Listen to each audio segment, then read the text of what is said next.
when the Indian law should also be brought in line with modern democratic thinking on the subject. இது இது இது எப்படி லண்டனில் வந்து பிரிட்டனில் வந்து அந்த க்ரௌன் ப்ரொசீடிங்ஸ் ஆக்ட் 1947 தீங்கியல் சட்டத்துக்கு பொதுமக்களுக்கு அரசிட்டிருந்து நிவாரண நிதி வாங்கி தருதோ, அதே மாதிரி யூஎஸ்ஏல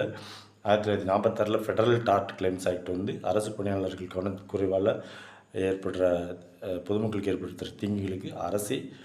நிவாரணம் தருதோ, அதே போல் இந்தியாவில் ஒரு சட்டம்